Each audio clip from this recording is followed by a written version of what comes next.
got to do a better good job on policing your overseers or your slave masters because they're getting out of line right now.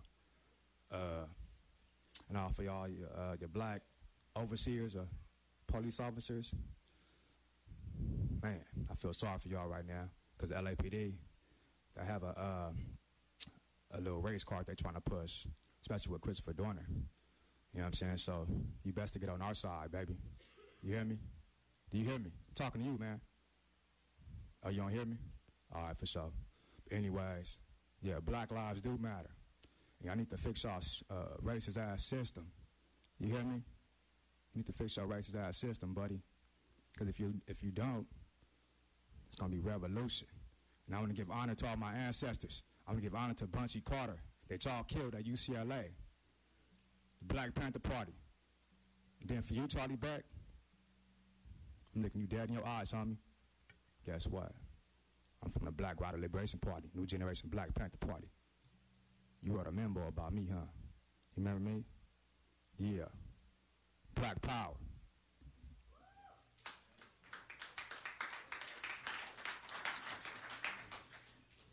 Good afternoon. My name is Brenda Williams.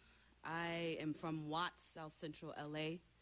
I am 57 years old, black woman and mother.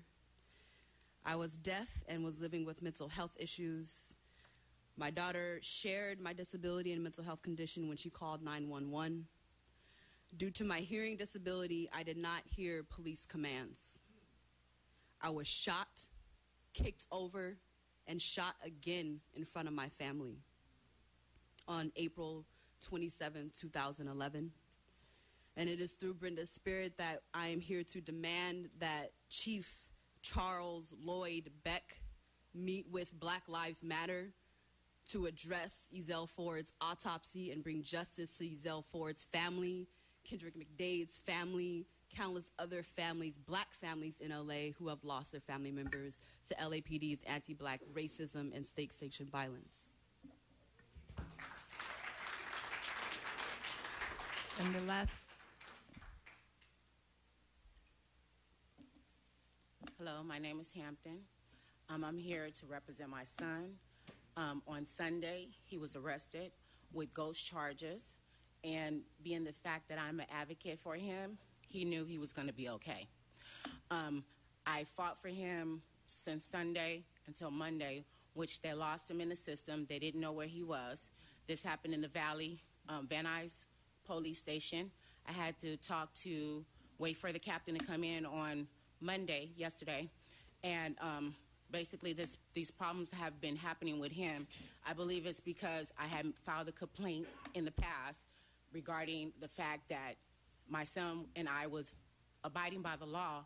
We had just come from DMV and basically pulled up into AutoZone and was putting the license plates that DMV said to put on the car. 8 cars of your officers came, and I was so amazed. I was like, what? For real? Like, what's going on here? What's going on? And they approached us. We properly gave them the documentation showing that DMV had just gave the registration, and the officer Power said, basically, your car is not stolen, but still continue to harass us for 2 hours in handcuffs in the hot sun. So this has been happening from the police ever since June. My son has been racially profiled and has been brought into the police station on bogus charges, and I want it to stop.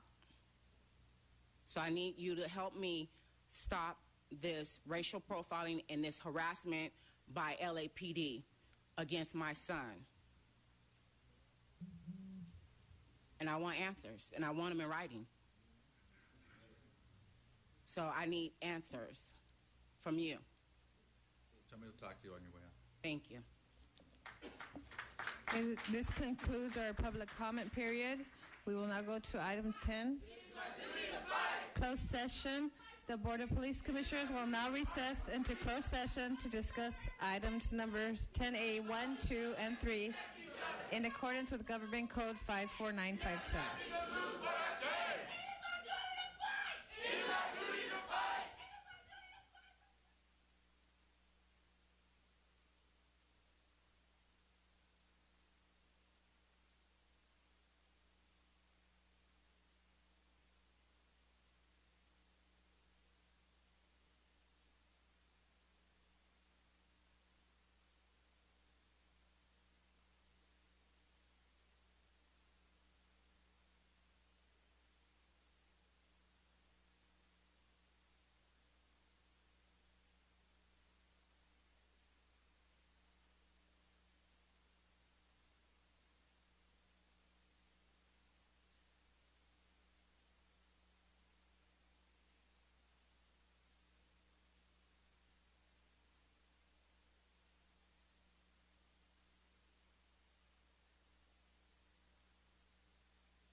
my daughter Miranda, and we live in Silver Lake.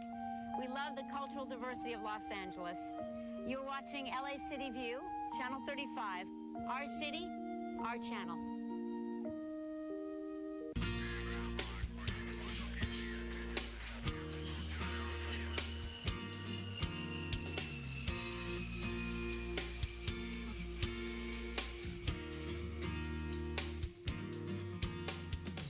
In November 2012, work commenced on the largest and most ambitious runway maintenance project at Van Nuys Airport in over half a century, a $20.5 million plan to rehabilitate its historic 8,000-foot main runway, 16 right, in just 9 months. A runway where state-of-the-art business jets destined for distant corners of the world arrive and depart 24 hours a day.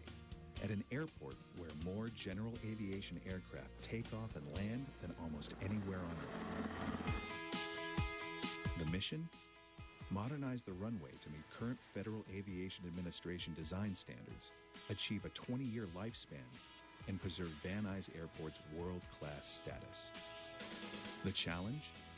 Dramatically limit the number of days the runway will be closed or shortened during construction, keeping Van Nuys Airport tenants open for business. This project here represents the largest single project on the field in over 50 years here at Van Nuys Airport. And what makes that unique is that we've had to work closely with the tenants to ensure that there was a balance between their need to have the runway available for as much of the time during the project as possible, with our need to ensure that we did that project correctly and safely. This runway, since its original construction, has only seen slight maintenance, but this is a true rebuild. We're rebuilding this runway to last for 20 years, and it should last for 20 years given regular maintenance. The type of aircraft that use Van Nuys Airport are jet aircraft, propeller aircraft, and helicopters. And all the aircraft that are based here at Van Nuys Airport are privately owned by individuals or businesses. Through the ingenuity of engineers and months of collaboration with stakeholders, work was carefully designed and aggressively phased to minimize operational impacts to the fullest extent possible. It's not too difficult to actually design a replacement for a runway, but runways, by their nature, are the most important thing on any airfield.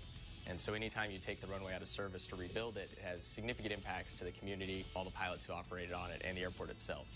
A potential runway closure of up to 17 weeks was minimized to 10 days and 26 nights for rehabilitation work. Founded in 1928, Van Nuys Airport is a place where America's early flight pioneers proved that aviation could cross the ocean and bridge the world. I remember when I was the youngest pilot around here flying sophisticated airplanes, and now I'm definitely the oldest. This transition from a small airplane airport to a corporate airplane airport. As a matter of fact, there's more corporate airplanes on Van Nuys than any other airport in the world. As the nation's leading business airport, it's a valued economic and community resource, serving private, government, and corporate aviation needs. Van Nuys Airport is home to nearly 700 aircraft, from single-engine Cessnas to Boeing business jets, on 730 acres of land. Van Nuys is unique in the sense that it is uniquely dedicated to these types of aircraft. And we want to make sure that all of the players who were involved in not only getting the planes on and off the ground, but maintaining these planes have a venue that is second to none. Each year, the airport supports over 12,300 jobs and contributes more than $1 billion to the Southern California economy. It provides jobs, it provides work for people in the surrounding community, and it provides a lot of money to the surrounding areas who do business there. It's also distinguished as one of the world's busiest general aviation airports, averaging more than 340,000 annual operations. Van Nuys Airport is the world-class airport in terms of facilities and amenities that are offered to a variety of the flying public. We offer services to many types of companies, corporate flight departments, movie studios, businesses that need to get from point A to point B on demand. And that's what sets us apart, because we can do that unlike any other airport here in the region. Van Nuys Airport's mark on aviation history is unrivaled. The spirit of creativity and craftsmanship that gave birth to the airport over 85 years ago remains strong today. Rehabilitation work was carefully phased to minimize the time runway 16 right would be closed or shortened. Operations on Van Nuys Airport's 4,000-foot parallel runway, used mainly by propeller aircraft, were not impacted. However, the lack of secondary runway to handle the majority of jet operations required a unique design, varying pavement sections, and creative phasing. The phasing on this project was very unique. We had to actually kind of break it into 3 distinct work areas. What we're doing is actually shortening the runway, which based on the current fleet and the planes that operate there, they can operate on a 5,000-foot runway. But today it's an 8,000-foot runway. So we're going to shorten the runway and move it to the south end and do construction on the north. We'll then do the same thing, move the runway north, do construction on the south, and then there'll be one closure in the middle for 10 days where we'll address the middle portion of the runway in a very accelerated construction. The project included improvements and installation of a new blast fence at the run-up area,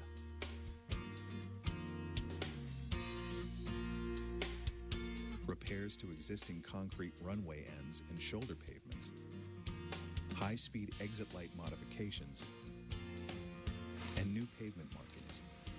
We're standing on the north end of runway 16 right at Van Nuys, and today's the first day of runway reconstruction. The contractor is currently removing all the asphalt pavement between us and a blast fence, which is located about 3,000 feet down the runway. It'll take him a couple days to remove the asphalt, and then he'll continue to dig down about 2 more feet, and then he'll be building it back with our pavement section.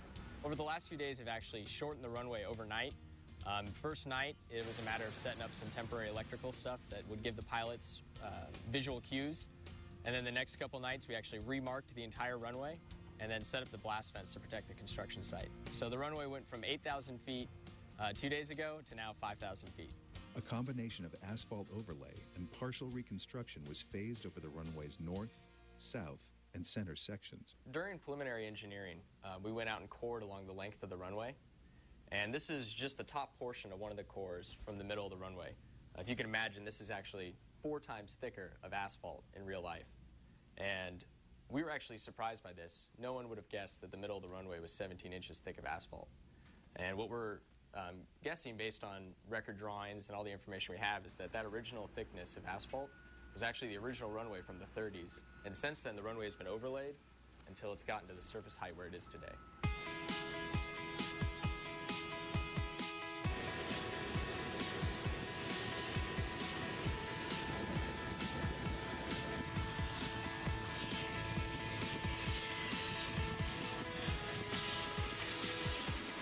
We're in phase 4 of the runway 16 right reconstruction.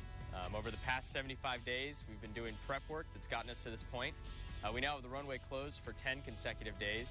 We're in day 2 of this closure, and our contractor is currently finishing up excavation here on the south and has already started paving operations on the north side of the phase. Amassing 2,000 hours of construction in 267 calendar days, runway rehabilitation was completed on time and on budget, using 8 acres of infield grass, enough to cover 6 football fields, 57,600 linear feet of electrical cable, more than 6 times the length of the Golden Gate Bridge, and 60,000 tons of asphalt, an amount sufficient to pave over 7 miles of a 4-lane highway.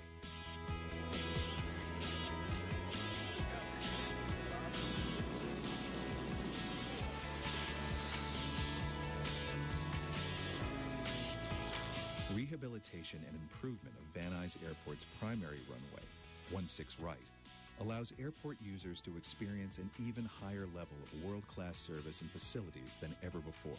This more than $20 million investment in the airport's infrastructure ensures that aircraft, from single-engine planes to multi-engine business jets, move quickly, safely, and efficiently.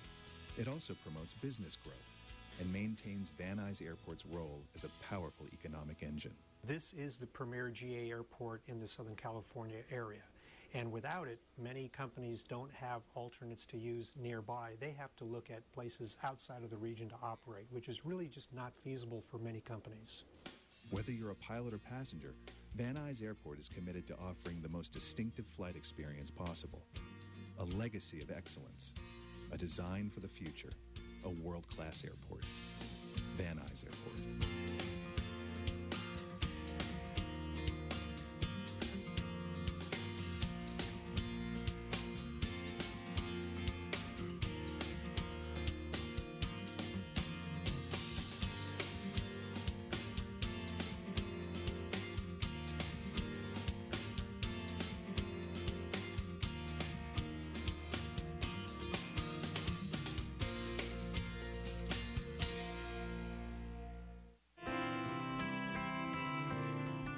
Christy Odom in Los Feliz. You're watching LA City View, Channel 35.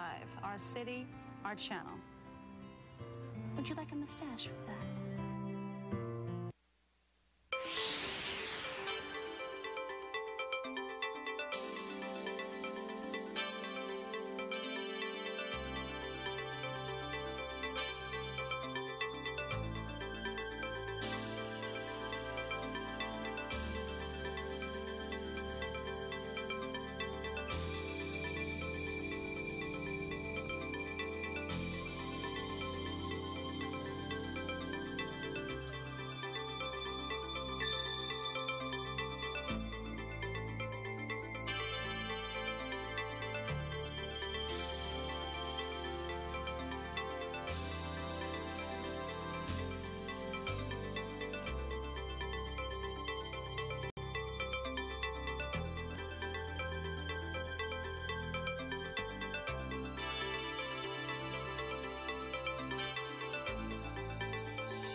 Good morning. Good morning. It is January 7th, 2014.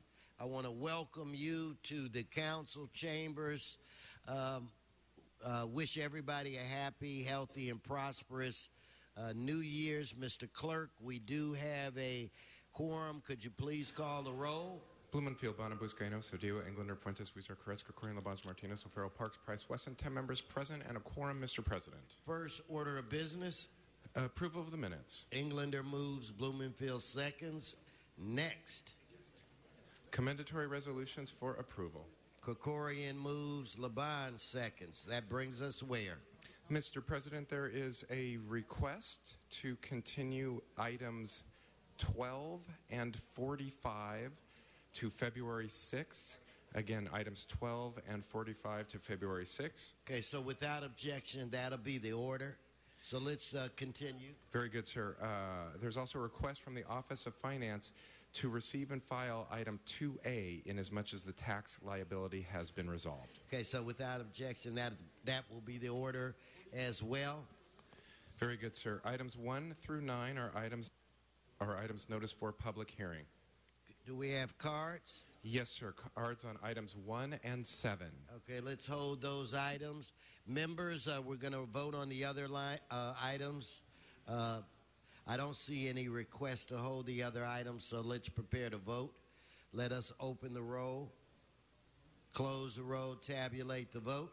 10 ayes. And Mr. President, those ordinances will go over 1 week for a second read unless reconsidered later with 10 members. And hopefully we will be able to do that, and it'll be reconsidered with 12 members. Mr. Labange. I just don't want to interrupt you, Mr. President, but I know today is Wednesday, not Tuesday, but this is our first meeting of the year, Mr. President. And I'd like to just ask if we could take what is traditionally done on Tuesdays and do it now on the Pledge of Allegiance, as it's our first meeting of the year, Mr. President. Okay, why don't we do that? That's a good request. Okay. Everybody please rise. We're going to salute our flag. We will be led by Mr. Labange. Thank you very much. In this day, we remember all who've gone before us. We place our hand over heart. I pledge allegiance to the flag of the United States of America and to the republic for which it stands, one nation, under God, indivisible, with liberty and justice for all. Thank you. Thank you, Mr. Labange. Everyone else, you may be seated. Mr. Clerk, we were where? Items 10 through 33, sir. They're items for which public hearings have been held. Okay, specials, members. Mr. Labange. I apologize again, Mr. President. I had 17. Is that still eligible to be called, Mr. Clerk? We'll hold. So you want to? Yeah, just briefly when it comes Let's up. hold 17.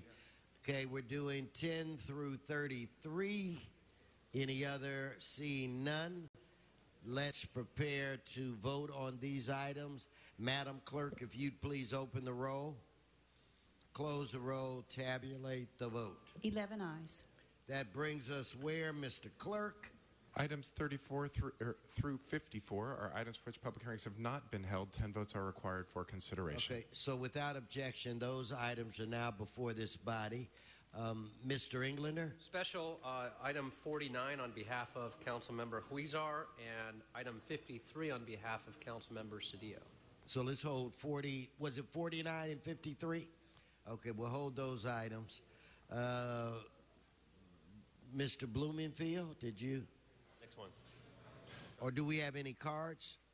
Yes, sir. We have cards on items 35, 38, 42, 43, 47, 53, and 54. Okay, let's hold those items and vote on what's left. Let's open the roll, close the roll, tabulate the vote. 11 ayes. Okay, that brings us where? Mr. President, that brings us to items called special. All right.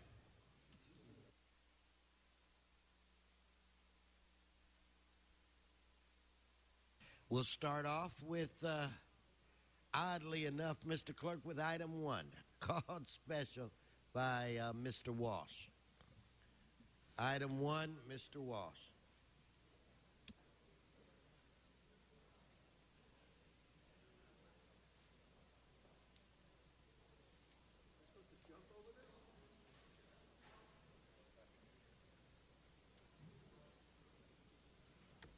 John Walsh, back again after your vacation, unearned. HollywoodHighlands.org. Stay on the item. J. Walsh Confidential for identification purposes, tweeting at Hollywood Dems. This is number one. Again, this concerns protest, building and safety report, nuisance abatement. As we've said, if you get one of these reports and they say you owe $3,000, the way they say Broad Avenue does, just come in here, get up here, speak, we'll help you. You'll get the fine either reduced or eliminated every single time. That's what happens. And I like to finish this minute by saying I invite all of you as my personal guests. Stay on the item. Thank you, Mr. Walsh. Let's prepare to vote on this item. Mr. President, pardon me. The department recommends that item 1A be continued 2 weeks, be continued to January 21st. That's Without 1A. objection, let's vote on the remaining items. Let's open the roll, close the roll, tabulate the vote. 11 ayes. Okay. That brings us to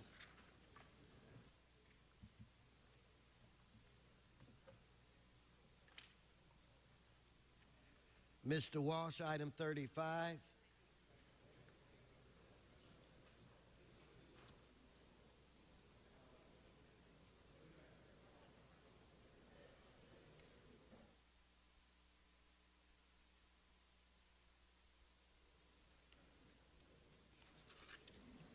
John Walsh, blogging at HollywoodHighlands.org. This concerns street lighting on Cahuenga Boulevard. The street lighting on Cahuenga Boulevard is horrible. As you know, the other day, someone was murdered on Cahuenga Boulevard. The cops didn't intervene because the cops only intervene when it's Ezell Ford. They watched a man be murdered, and then they followed him. I'm telling you, come to Hollywood and get murdered. And one of the reasons you're going to get murdered and why the gangs are all in Hollywood, including Armenian Power, Mr. Krikorian's friends, is because the street lighting on Cahuenga Boulevard is terrible. Once you have bad street lighting, that's it. People get murdered. Hollywood is the most dangerous spot in America right now. People are being shot down, unarmed people, not only just by crooks, also by the police. That's why we encourage more street lighting, but not just at Cahuenga and Hortense lighting district, but all over Hollywood. Thank you. Let's prepare to vote on that item. Let's open the roll, close the roll, and tabulate the vote. 11 ayes. We're going to move on. Mr. Walsh, don't go far, to item 38. Called special by yourself, item 38. It's another lighting district. Mr. Walsh passes. Okay, let's prepare to vote on this item. Let's open the roll, close the roll, tabulate the vote. 11 ayes.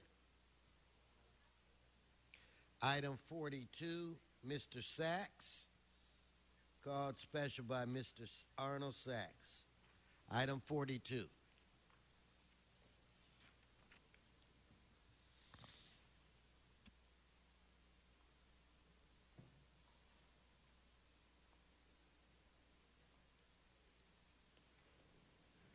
Yes, thank you. Good morning and Happy New Year. And I'd like to, if you don't mind, Mr. President, applaud you on your restraint. It only took you about 11 seconds for you to utter stay on the subject in the new year for the first meeting. So that was pretty good. But nevertheless, item 42, I just wanted to talk about the language of this item. It mentions weed abatement, and who cares? That weed or smoking weed. But part of it says certain streets, sidewalks, parkways, and are in front of certain private properties. And again, we've had numerous items in front of the City Council where you have, for legal purposes, identified sidewalks as right-of-ways. You've had lawsuits where you've identified sidewalks as right-of-ways. If your lawsuits and your legal documentation says sidewalks, quotation marks, right-of-ways, use it for your everyday language. You're cheating the public this way. and it's a different amount. It could amount to a difference in permitting for sidewalk repair versus public right-of-way repair. People don't understand that. You know, there's an item in the Board of Supervisors. They talked about repairs to the building right over here on Temple, and there's a certain permit step fee that's involved in that for sidewalk repair, that if you get a number 3 sidewalk, oh, speaking of sidewalks, here's the mayor. If you have a certain permit for a sidewalk... This is regarding the weed... Yeah, I know it is. Brush abatement certain matter? streets, sidewalks, parkways, and here we go. Mr. City Attorney, please read the item on the agenda. I am referring strictly to the sidewalk part of the abatement and the fact, why don't you address the fact that you don't address sidewalks as right-of-ways, except in legal documents, Mr. City Attorney? That would be a step up for the public. Thank you. Thank you. Let's prepare to vote on that item. Let us open the roll, close the roll, tabulate the vote. 13 ayes. Okay, members, we have a former colleague that's with us today and roaming around the council chambers. Mr. Councilman, Mr. President, Mr. Mayor, would you like to say a few words? A very good morning. I just came by to say Happy New Year to the council, the members of the public, and to admire all the facial hair that grew on some of the members over the break. But I just want to wish everybody in Los Angeles a great New Year. I was with, I know, a number of council members yesterday as we were announcing some of the good news over at the airport and some of our good numbers in terms of visitors. But just did not come by to give much of a speech, just to say hello. I wish you guys a very productive year. I know we will be productive together, and I look forward to another year of moving 2015 together. And to all the public speakers, I miss you guys. But it's good to see you again. Thank you. And right back at you, Mr. Mayor. Good to see you, and Happy New Year's as well. The next, Mr. Clerk, we're going to move to item 47. Mr. Walsh, item 47 called Special by John Walsh.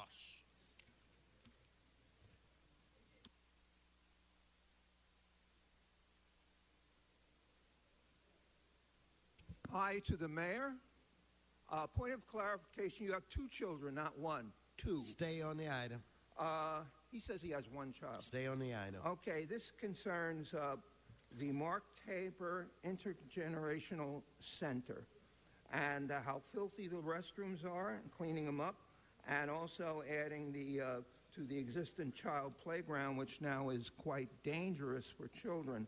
As you know, the Mark Tabor Forum is a part of the entire complex where you expected to build Farmers Field.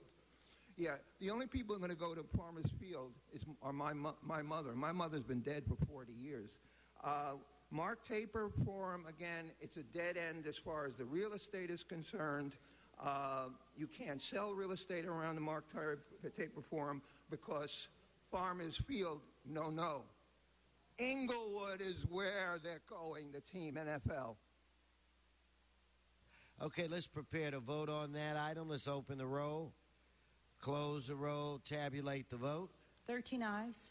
Okay, Mr. Clerk, you say we did not do item 35? Correct, sir. I thought we had.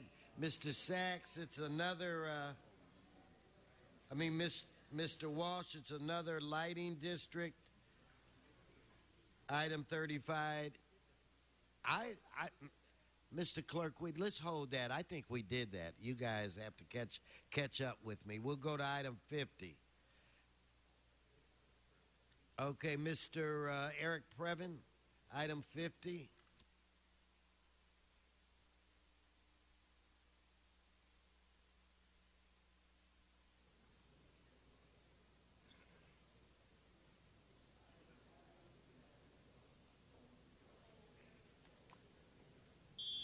Good morning, City Council. It is Eric Previn, a resident of Studio City, and good morning to Mayor Garcetti. It's great to have you here with us today. This item is interesting. It's a waiver of conflict of interest regarding the LA Consolidated Correctional Treatment Facility and the existing Men's Central Jail. As an advocate for open government and a guy who has, alongside the ACLU, we took a lawsuit against the Board of Supervisors about legal billings regarding cases that resulted in problems in Men's Central Jail. I'm curious, what is the conflict of interest here? And is this firm involved in defending, for example, public safety officers, or what is the conflict of interest? Mr. Englander, is that something you could address with the city attorney? You may want to take advantage of the minute and 12 seconds you still have and express other concerns where it relates Oh, okay. Well, I could to talk. this item. That's a good idea. I mean, I thought there might be a response there. But January 14th, at the Ronald Reagan Courthouse, there'll be argument on the case in which the ACLU and Eric Previn won. This is not on this item. I'm sorry. It is about Men's Central Jail. It's a case that involves city attorney. It's a case that involves a number of lawsuits that were brought against the County Board of Supervisors, and then the legal billings for those cases, because there was some concern by residents and folks because of the egregious problems that we've read about in that section. As you know, we now have a new sheriff, and things are on the mend. We have civilian oversight, thanks to Mark Ridley Thomas and some of the newer supervisors. But we are still very concerned about the large expansion rollout that's been cooked up by AECOM for a new Men's Central Jail. And obviously that is of great concern. So if I could get an answer about the conflict of interest with Nave Meyer, or Meyer-Nave, that would be great. Thank you. Thank you. Let's prepare to vote on this item. Let us open the roll, close the roll, tabulate the vote. 13 ayes. We'll move on now. Mr. Previn, don't go far. We are on item 52. Item 52, Mr. Previn, you held that special.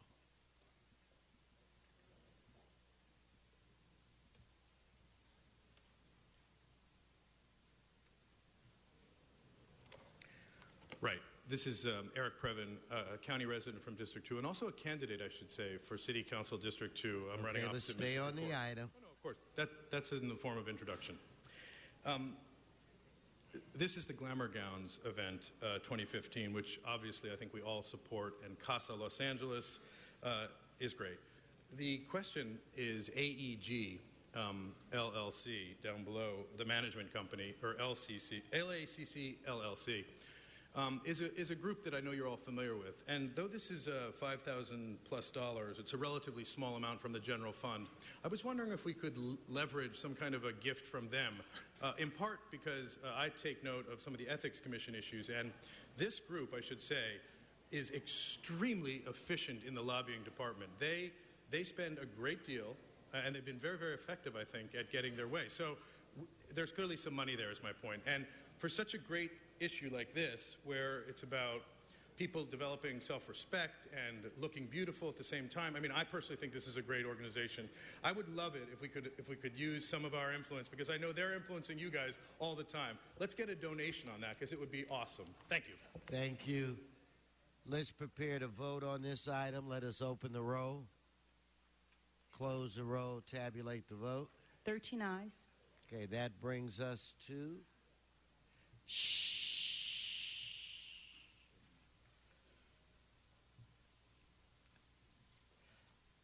I guess I could have just said Avoc. Mr. Herman, item 49.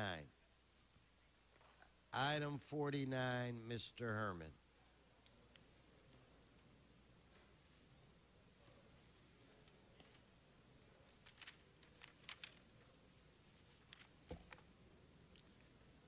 First of all, Happy New Year.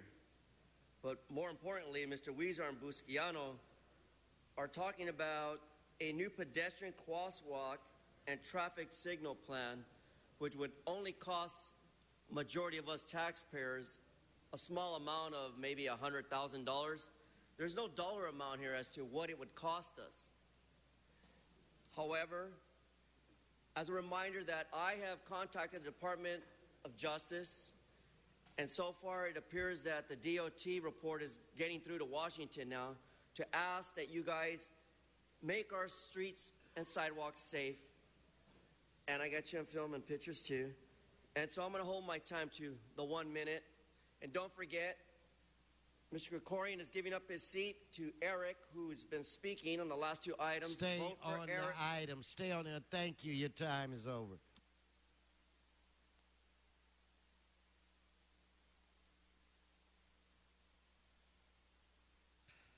Okay, we're going to move on to an additional item. I'm going to wait a few minutes before we vote, but I will close the public comment on that item. We're now moving to we vote on a reconsideration for item 7. Let us open the roll, close the roll, tabulate the vote. Item 7, Mr. Murphy, Mr. Sachs, and Mr. Walsh. Oh, he was already. Good morning, Mr. President, City Council. Happy New Year. Item 7, I'm for it, thanks. Thank you. If I could have Mr. Sachs. And Mr. Walsh, you already spoke on this item. Yes, thank you. Good morning, Arnold Saxon. My concerns, again, this is a nonprofit that is going to, again, have no agenda for the public that's available to the public, and closed meetings that are not open to the public, but also that the city is going to execute and administer a contract between the city and the Wilshire Center Business Improvement Corporation. You have the Wilshire Center Business Improvement District Advisory Board. So what is the relationship between the corporation and the advisory board? And who actually does the decision making? Is it the corporation or the advisory board? And again, a nonprofit. We had some discussions about nonprofits with DWP and not being able to have an idea of what funding is available for these improvements. And that should be considered when you're talking about, and the other part of this, the city has no assessments for this. That doesn't make sense. Okay, thank you. Let's prepare to vote on this. Yeah, you did, Mr. I spoke on number 47. You spoke on. Here, go ahead. You're there. I'm gonna let you speak on it. I mean, anyone no, just go ahead. This, you're gonna speak. I spoke on 47. You just called it. How just could I go have spoken ahead. on it? Okay, let me tell you. I live in a business improvement district. They do a horrible job. What they do is they get money from my landlord, and then the landlord is allowed to pass it on to me. Okay, and that's the same thing with this Koreatown, which they call Wilshire Center Business Improvement District, where you could eat off the sidewalk in that neighborhood.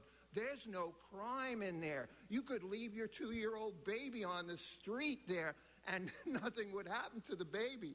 I mean, compared to, because of the Business Improvement District here that's in Koreatown, a Wilshire corridor. But here in L.A. and Hollywood, it's out of control. And ask anyone, this is my first time speaking on number 7. It's my 4th minute. HollywoodHighlands.org. Stay away from Hollywood. It's dangerous. Okay, let's prepare to vote. Let's open the roll, close the roll, tabulate the vote. 14 ayes. Move to item 43, Mr. Sachs and Mr. Previn.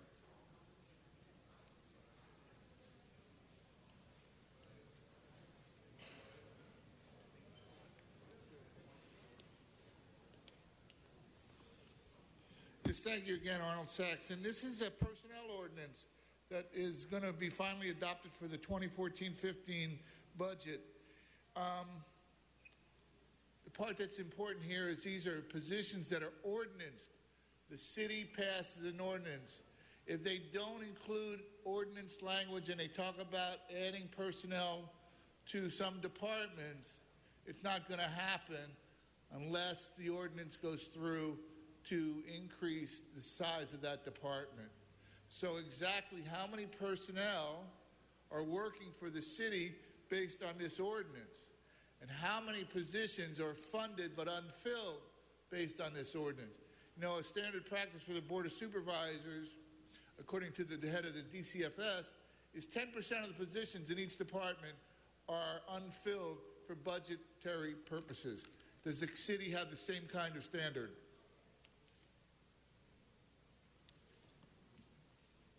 Mr. Previn.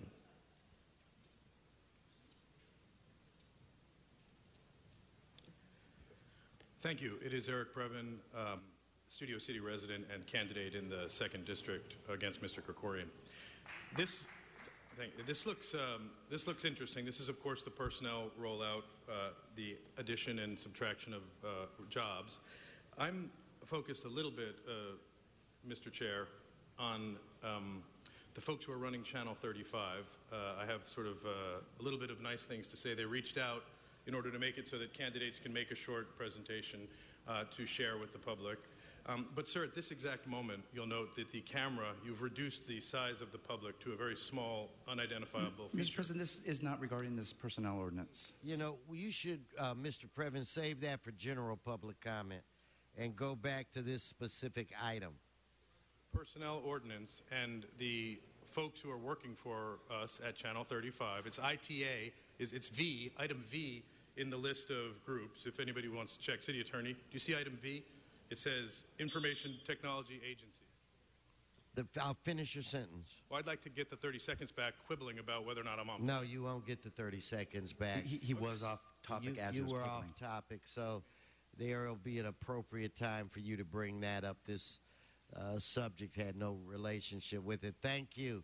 Let us prepare to vote on this items. Let us open the roll, close the roll, tabulate the vote. 14 ayes. Mr. Clerk, we do have more than 12 members here. Why don't we reconsider the ordinances? Very good, sir. Those would be items 3 through 6, 10, 11, 36, 37, and 39 through 41. Okay, so let's vote for reconsideration. Let's open the roll, close the roll, tabulate the vote.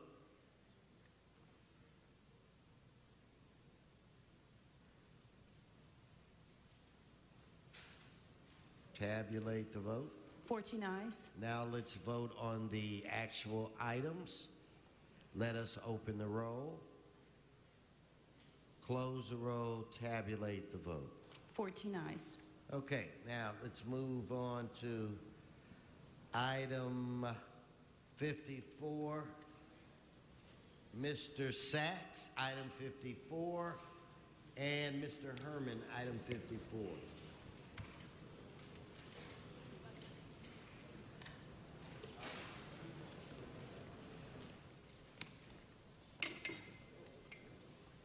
Yes, thank you. Good morning again, Arnold Sachs.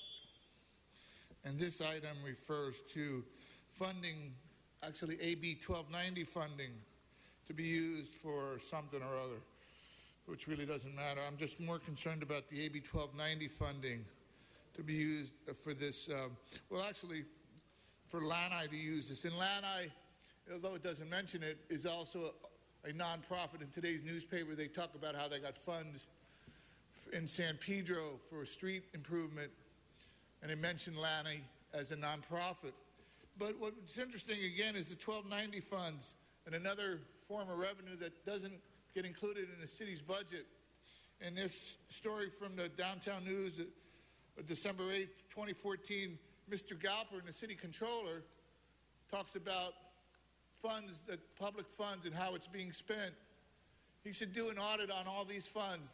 AB 1290, bus bench revenue, all the funds that go to the city council offices and don't end up accounted for. Thank you. Thank you. Mr. Herman.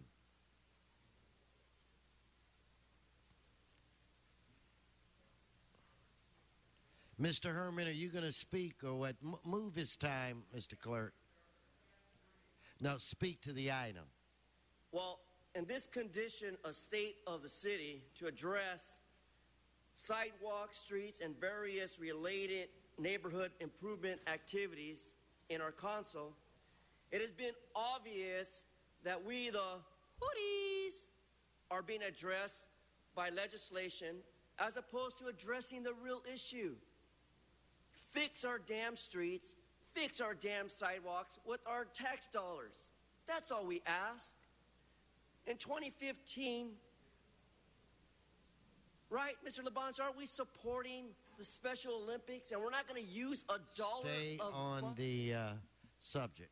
Again, right, Ms. Martinez and Ms. Wesson, or Mr. Wesson, one from the south side, one from the north side. Those improvements in the valley on the sidewalks and streets are deplorable. I couldn't even fry an egg on the sidewalk because they're so run down, dirty, and besides, my yoke would fall between a crack.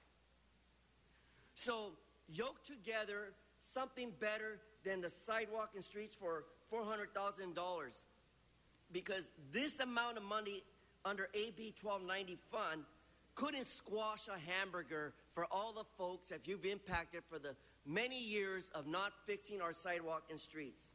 And yes, 2015 should be an enormous runoff year. Stay on the subject. Because we're going to re-elect people who are going to No, build... you're off the subject. Thank you. Your time's expired. Okay, let's prepare to vote on this item. Sergeants, your time is over, Mr. Herman. All right, let's prepare to vote on this item. Let us open the roll, close the roll, tabulate the vote. 14 ayes. All right, let's move on. You're disrupting this meeting. Item 53, Mr. Cedillo, I have one card on this item. I didn't know how you wanted us to, you want to bring up the speaker first? No, not necessary. Okay, then I will call on the speaker after, Yes. but the floor is yours now. Members, this is strictly in a deference to procedure. We're taking, as we would say, an abundance of caution to respect the procedural process. And so we're asking that this matter come forward, that we assert jurisdiction, and then we remand it, or that we refer it back to the Planning Commission back to on the east side so that they can reevaluate the matter. I could not hear you, Mr. City. Are you saying we should refer this back to... No, we want to... No. Why don't we hold this for 1 second, and let's move on to another item. We'll go to Mr. Labange, 17, item 17. Thank you. I'm going to speak for Mr. O'Farrell as if he would like me to say how special. I'm talking about your voice. You want me to, or yes or no?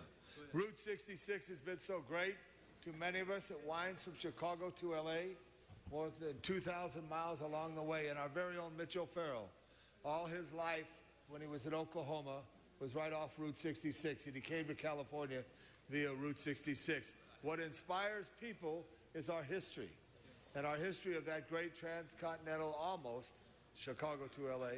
highway will bring awareness to this great boulevard, Colorado Boulevard, Figueroa, Broadway through downtown, out Sunset Boulevard, Santa Monica Boulevard to the pier.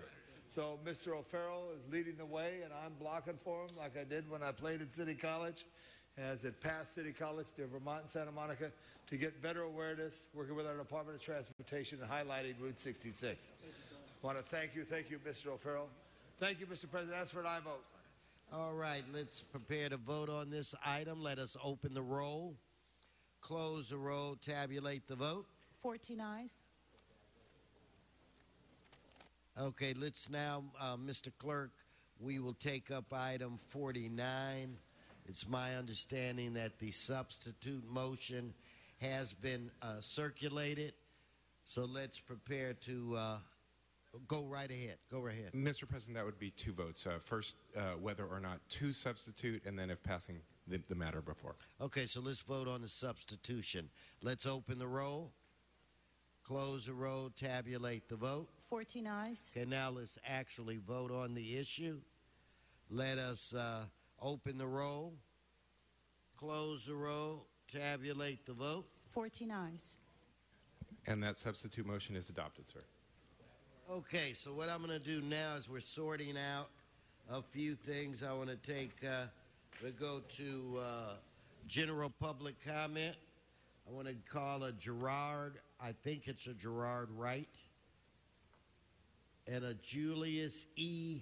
And Julius, I can't pronounce your last name if you come forward. And Sean Murphy. All right. Go on, Gerard. Okay, very good. Good morning, Honorable LA City Council members, and happy 2015 to you all. My name is Gerard Wright of Move LA, and would like to bring to your attention an exciting community forum in South Los Angeles that will take place at LA Southwest College. It will happen this coming Saturday morning, January 10th, 2015. It's called Connecting All of Us Through Transportation. It's a conversation and forum that is being organized by LA Southwest College Foundation with the LA Urban League, West Angeles CDC, Urban Design Center, and Move LA. We have exciting speakers and panelists that will be presenting and talking on items such as Nolan Rollins from LA Urban League, writer Aaron Aubrey Kaplan, who will be participating in a panel, as well as Dr. Manuel Pastor of USC to discuss future long-range transportation investments Mr. Wright, and I'm community sorry I benefits. got to stop you. There was a problem with our clock. Okay. It is 1 minute, so your time is expired. Mr. Clerk, could you please reset your last sentence? Okay, I was going to say we would love to have City Council members Price, Buscaino, Parks, and Council President Wesson available, and when their staff available, to be present to listen to the community. I will pass around the flyers. Thank you very much. Julius E., and help me with the last name. Mochiroshi. Okay, sir. Welcome.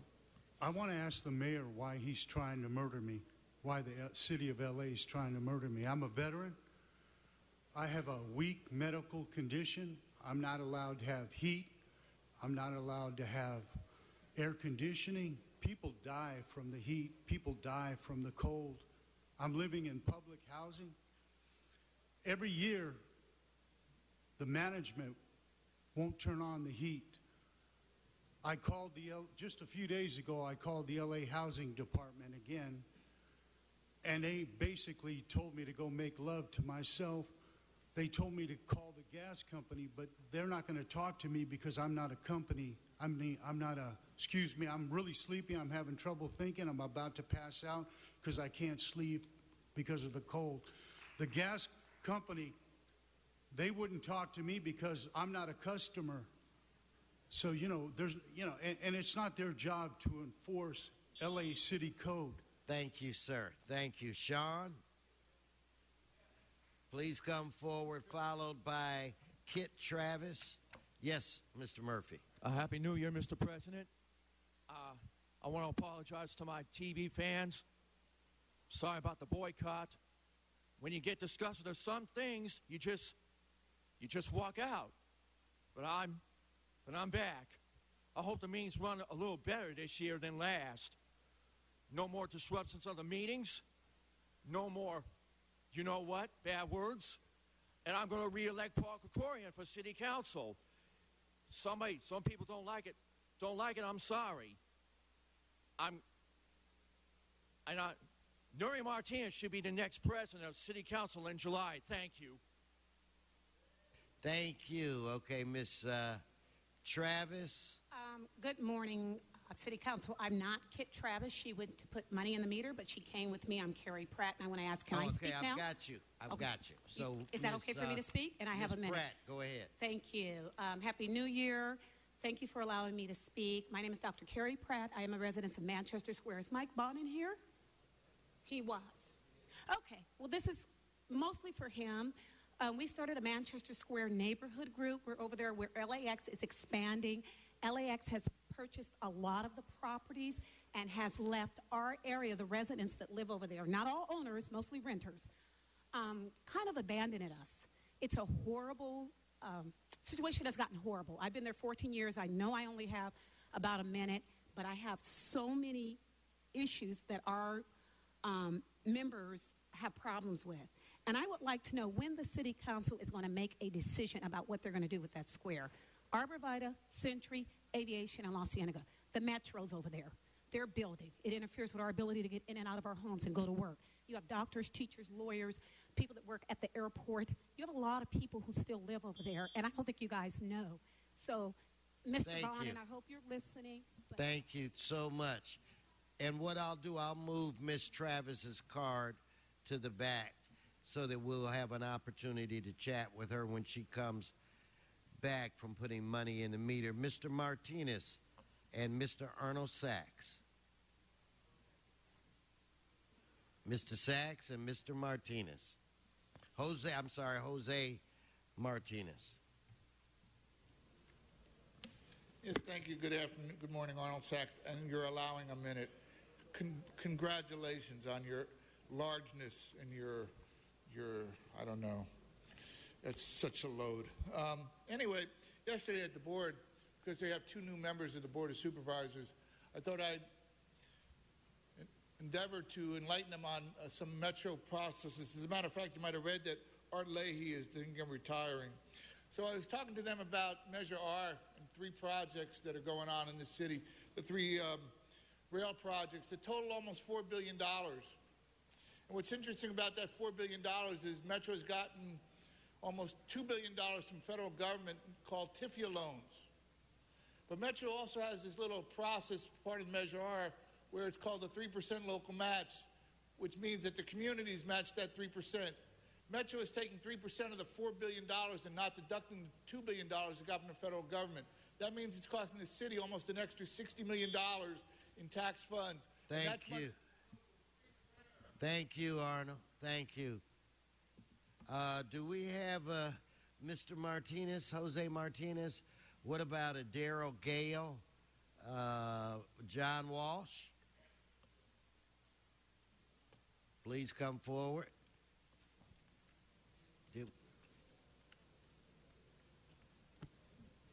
Good morning, City Council. I'm Darrell Gale, downtown resident, and I was listening to Governor Brown's inauguration the other day, and he talked about, California is cutting its carbon footprint and we need to do more, and how our laws here in California are completely exemplary for the nation and even for the world. Well, in this time of year, many of us are struggling with our New Year's resolutions. We've decided to either cut down on smoking, stop drinking, or maybe we've decided to lose that 20 pounds. Well, I decided to make a different kind of resolution. I want to come here regularly and speak about environmental issues. It is time for all of us good citizens to really cut down on our carbon footprint and be serious about these environmental resolutions.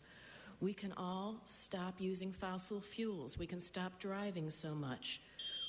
And we can cut down on water. Thank you. Thank you. Thank you so much. Mr. Walsh.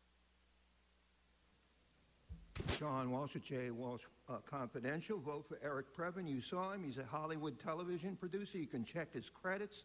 And he's running against Paul Krikorian. Huizar got named, if you see it, it's on my website now, one of the 100 worst bosses in America. He came in 60. I can't believe there are 59 worse than him. The most important thing is the real estate values in L.A., including the Times, and all over L.A., plunged yesterday when the owner of the St. Louis Rams said he has a deal to build in Inglewood. It's not going to be built here. It's going to be built next to the casino. All of your bullshit, all of the mayor's bullshit that they were going to build the Farmers Field is nothing but bullshit. They're downplaying it at the L.A. Times. Art Leahy was fired at the MTA, and the mayor's going to offer the job to Huizar at $300,000 a year. Thank you. Thank you. Mr. Previn, you want to come up before? In fact, you're a gentleman. I'm sure you wouldn't mind if I get Miss Travis. Is that you? Would you like to come up? She was... I held your card. Go right ahead. Mr. Previn, you're next. Go right ahead. Okay, I don't know if I've never spoken before, I'm sorry. It's just relax and calm down. You're fine. Okay, thank you. I'm here to speak about Manchester Square in Los Angeles, near LAX. I moved to the neighborhood about a year ago. It was the only affordable housing. I just finished my grad program at USC, and I'm a single parent, so what I really just wanted to say was I have Carrie here, and she's awesome. God, I'm so nervous. Is that I'm looking for more public services, more police presence in the neighborhood. There's been a lot of more crime, a lot more dirt, and it's kind of getting gross. So I just want you guys to know people do live there, and I guess that was it. Thank you. Cheers. Thank you so much. Thank you for coming. Mr. Previn.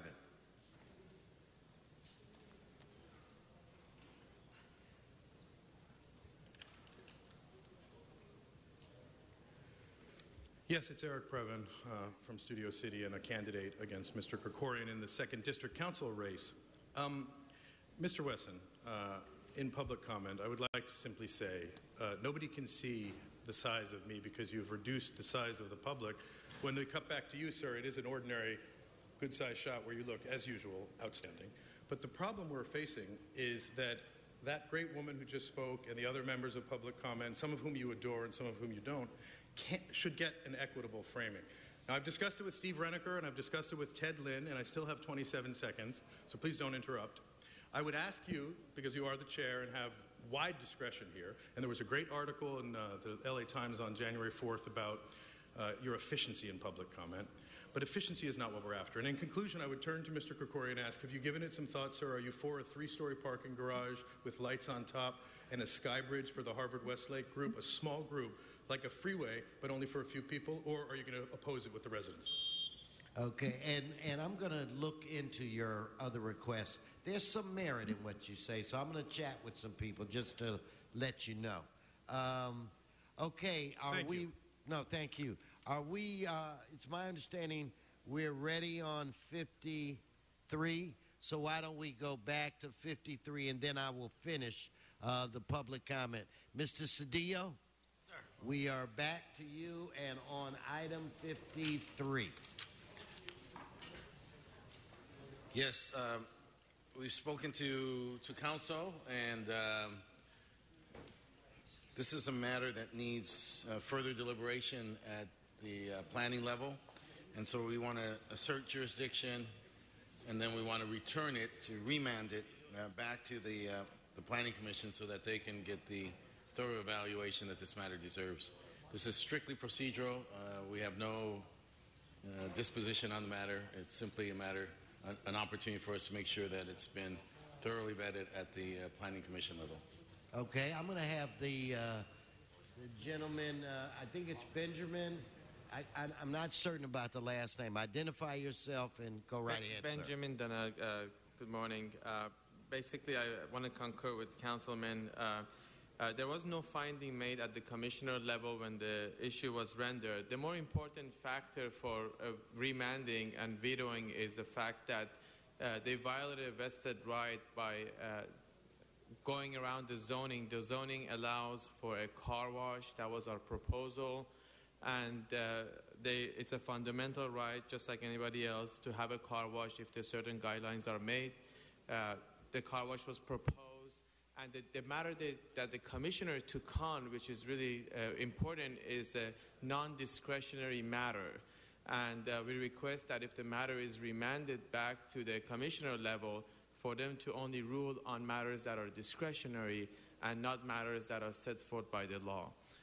With that said, there were a lot of procedural issues which I concur with. I would just like to name a couple of them for what it's worth. The commissioners in previous hearings, they didn't close the floor when they casted their vote. And at one point, there was a vote made. The president commissioner did not cast that vote either, which the vote would have been to my favor had he casted it. We had 4 commissioners members, 2 were in favor and 2 abstained. When I say in favor, meaning that there was an appeal made, they were in favor of granting the appeal and 2 abstained, so that was a draw. By law and Robert's rule of conduct, they should have casted the vote, which means the appeal would have been denied. With that said, I think the gravamen of this action is mostly not only procedural, is also due process. The commissioners did not have the right to rule on non-discretionary matter. That's really, and the entire case is about a car wash that's allowed by zoning. So I don't see any matter that was discretionary before the commissioners to even vote on it. Thank you. Mr. Cedillo? That being said, we wish to assert jurisdiction. We want to veto the matter, and we want to remand it back to the commission. Okay, so Mr. Clerk, this is a 2-vote. Yes. First, sir, we should have a second on that. Okay. It's seconded by Mr. Fuentes. Very good, sir. And the first vote would be to assert jurisdiction, and then the second vote would be to adopt let's Mr. vote Cedillo's on motion. the jurisdiction component. Let's open the roll, close the roll, tabulate the vote. 14 ayes. Now let's vote on the other aspect. Let us open the roll, close the roll, tabulate the vote. 14 ayes. Okay. Now I want to call for switch back to general public comment. Mr. Herman, followed by Mr. Marine, and I'm still looking for Mr. Martinez. Well, Mr. Speaker, Speak. Wait till you get up to the mic. Public general comment. I'm reminding the public that these barriers here are illegal. Please, Violation please of First come up Amendment to the mic where you can be heard. Sir, Mr. Speaker, you can hear me. Mr. Weezer is on his way out. Mr. Krikorian has competition now, and he'll be on his way out. And we got something going here. It's momentum. And that momentum is all you voters must agree with the decision. Do we continue with this type of fraud, abuse, and waste by our elected officials, or should we have them succeeded by other better opponents such as Eric? Right, Mr. Krikorian? No answer? Thank you. That's a good point. And by the way, Mr. Englander, Merry Christmas and Happy New Year. Thank you for having a seat. Now going back in general public comment to remind you all that when you come up to the podium here, folks, there should be no interruption other than your point across for city business. Let's take 2015 back and make our councilmen accountable for their actions. Thank you. Thank you, Mr. Marine. And still looking for Mr. Jose Martinez. Mr. Marine. Yes, thank you for letting me come in here late and put the card in. And as you know, I want to thank Mr. Krikorian for showing us how the money, the public funds placed in account number 1120 were removed from account 1120 and placed in custody of unions in the city of Los Angeles longer than the law allows. As we know, the maximum time a worker can be denied participation in a public employee plan, pension plan is 6 months. And the maximum time the employer of that employee can be exempt from making contributions to public employee pension and benefit plans is 6 months.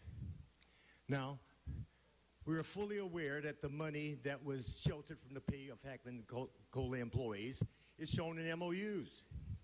Yet, the city has been diverting money from public employee pension benefit plans longer than the law allows. Thank you. Thank you, sir.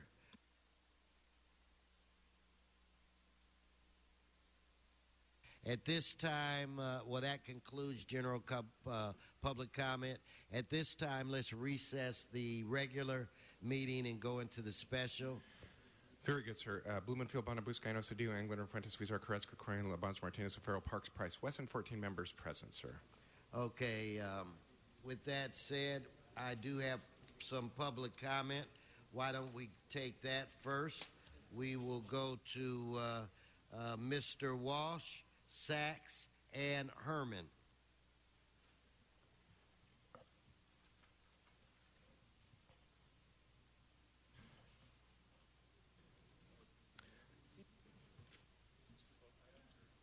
Walsh, blogging at HollywoodHighlands.org. This is for number 55.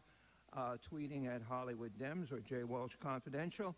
This is a complex matter. We had the worst fire in the history of America. 1 square block blew up in flames just a couple of weeks ago, and downtown L.A., and where they were building a huge tower, or not a 7-story tower for living. The LAPD said no arson. Federal government brought in ATF immediately to take over the investigation because they suspected terrorism. They were asked by the press at a press conference, do you suspect terrorism? They said, this is what ATF said. No, we do not rule out anything. The place, not just the Da Vinci Apartments, but the Figueroa Tower was damaged by millions upon millions of dollars in damages, okay?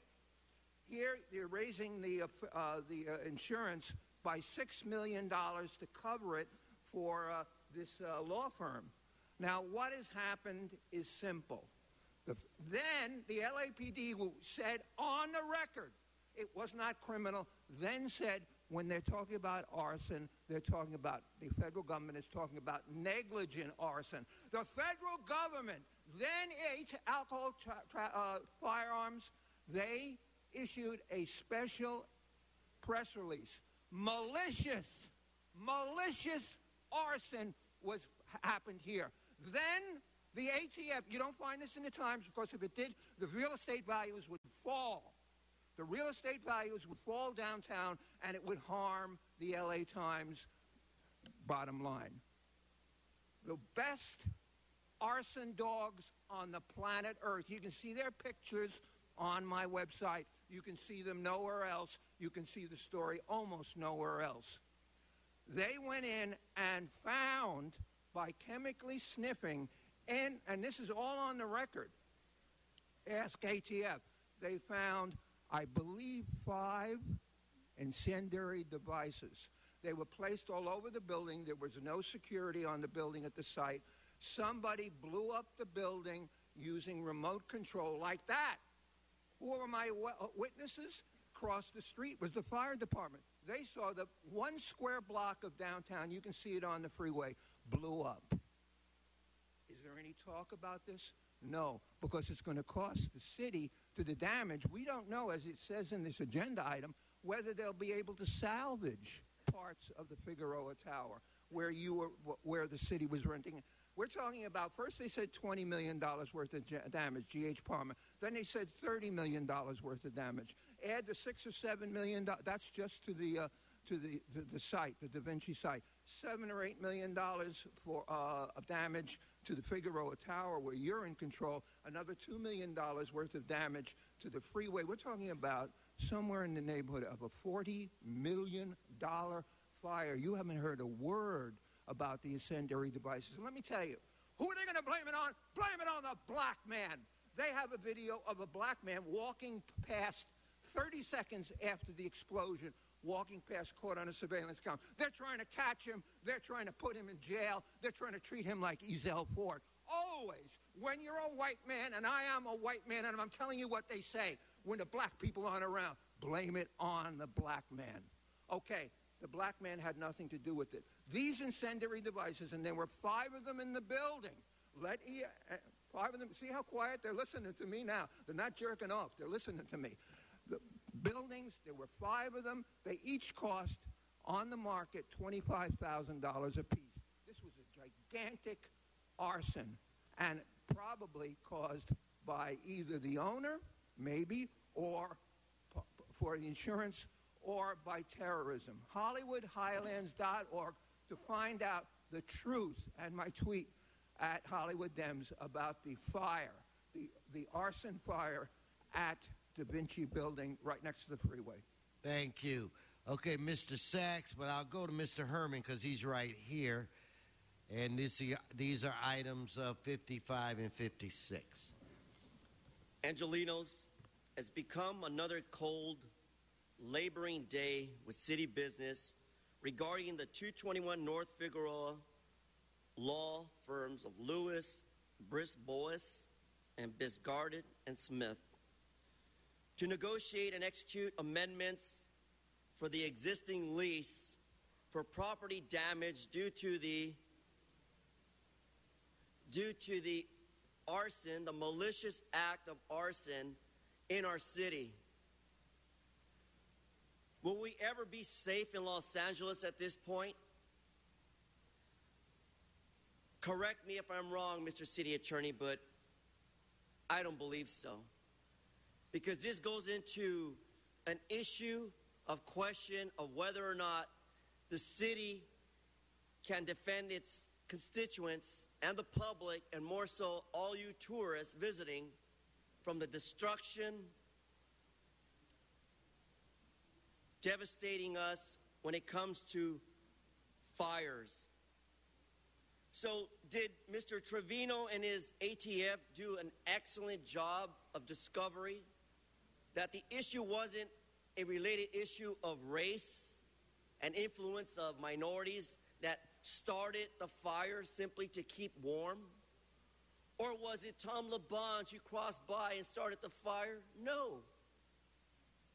This issue is about whether or not any politician, especially and more so in speaking about Mr. Huizar, to mention any ethnic group who was a part of this affiliation of starting a fire. So now that the Figueroa Plaza towers are impacted and the city refuses to pay a lease because the building is deemed unsafe and needs unconditionally love by us taxpayers to pay for a new building, I say to all you taxpayers, let's put down the hoods and stop accusing people of the real problem issues here today. This is an act of terrorism. And if not, I extend to the ATF and to the FBI and to the district attorney's office and anyone willing to pursue justice for all us residents, that we will find someone guilty of the crime. We will use our ears to keep ourselves notified in the crime, in the prevention, right, Mr. Englander? So there is no excuse to use every dollar, every method to find closure in the perpetrators of this malicious crime.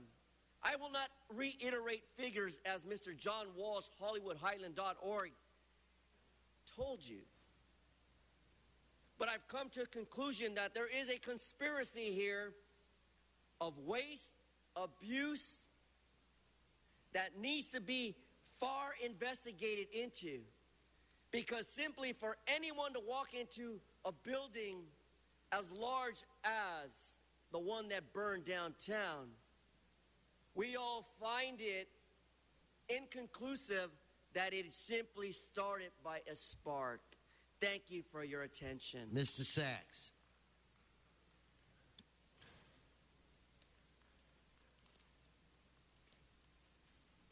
Yes, thank you. And actually, because of your obstinance with general public comment, I thought I'd stick around and put my 4 minutes in.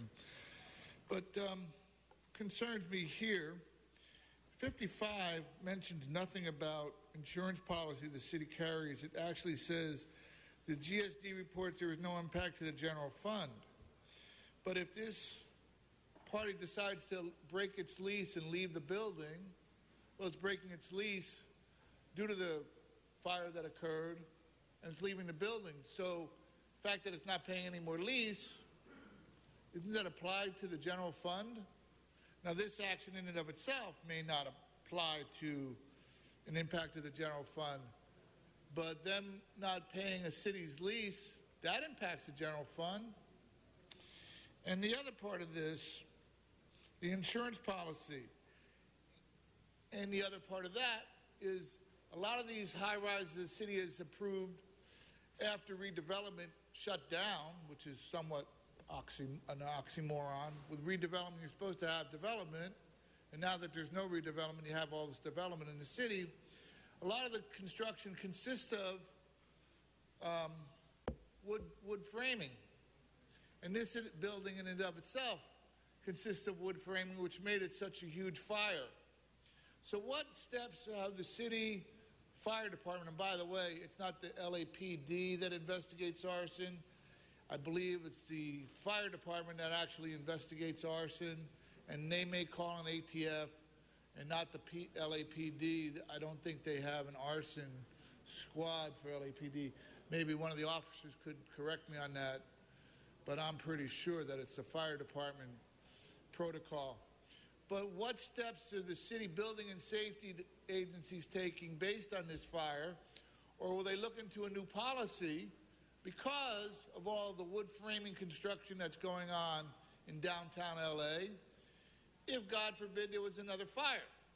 If there's an earthquake and a gas line ruptures and one of these buildings catches on fire, again, it's wood framing. What happens to the collateral, in this case, collateral damage? How is that being addressed? We've heard discussions about how the city wants to look into its earthquake preparedness and that Mr. Labonte is leading a charge to look at wood framing in the city. So wood framing for construction for fire. Who is undergoing the auspices of looking at that? And again, how does that relate to structures in the neighborhood that might fall victim to the collateral damage? And there is no part, I don't think, what is the status of the DWP building and the insurance involved there? And listen, if I'm interrupting your conversation, Mr. President, I'll stop and you can talk with the city clerk all you want. Would you stay on the item, you stay on the item, Arnold, or your time is over? You know, we're No, I tell you what, I do 10 things up here, Arnold. You want the rest of your time, then speak on the item. Okay, then your time is expired. Okay, Mr. Weezar.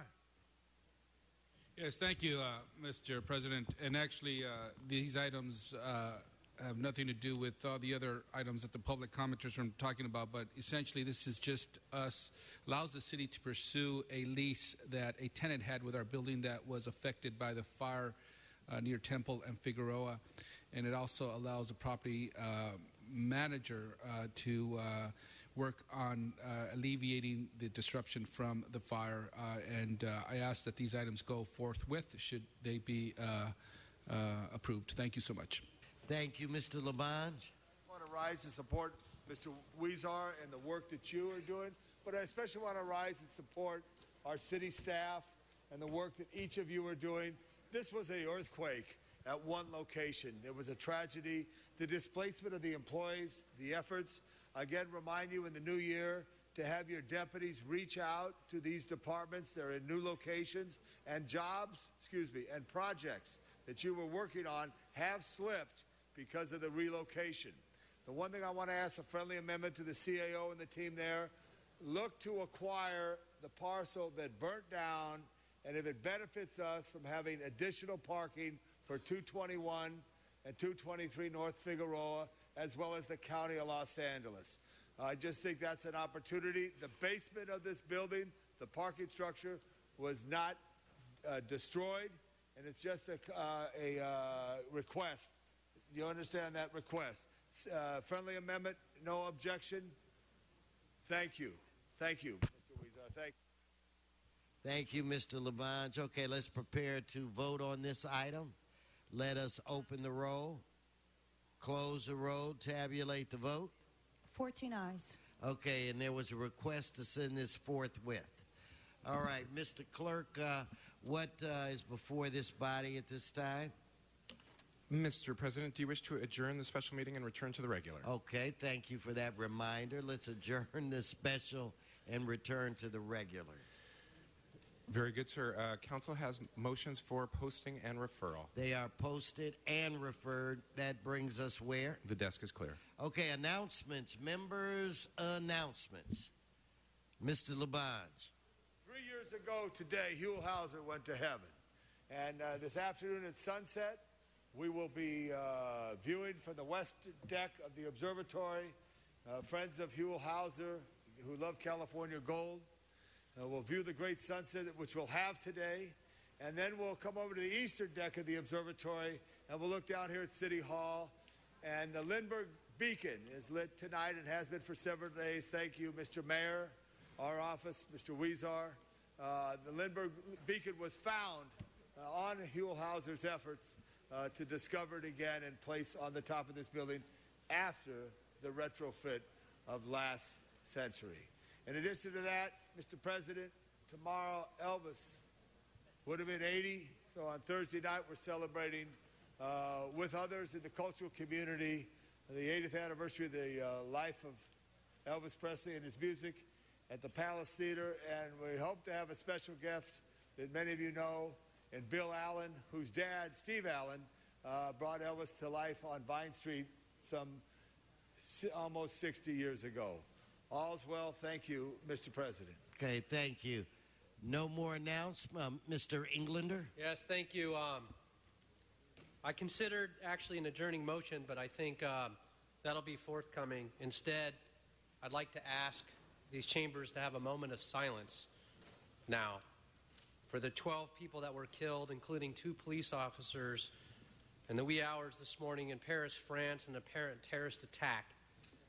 And our thoughts from this city and our country are with the French and everything that they are going through at this moment. If we could take a moment of silence, please. Thank you.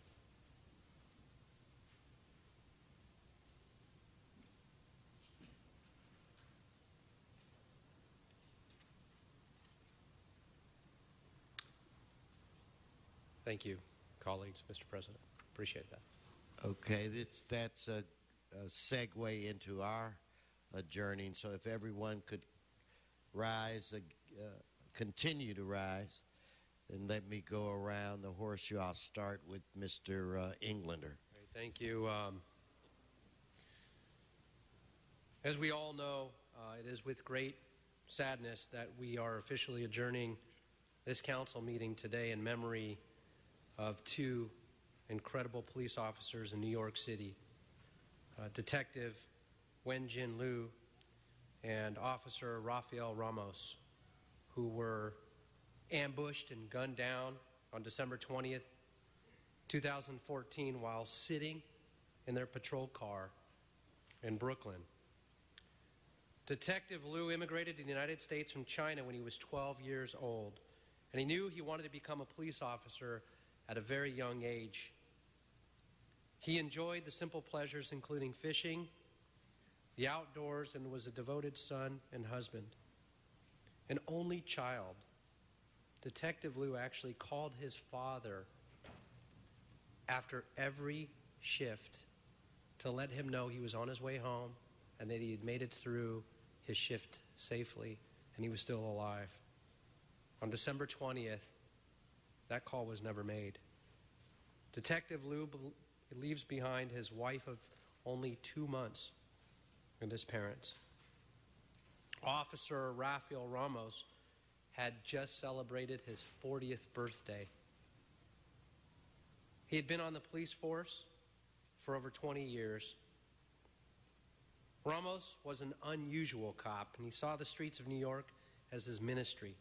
In fact, he was just hours away from becoming a lay chaplain and graduating hours away from the Community Crises Chaplaincy program with the New York Police Department.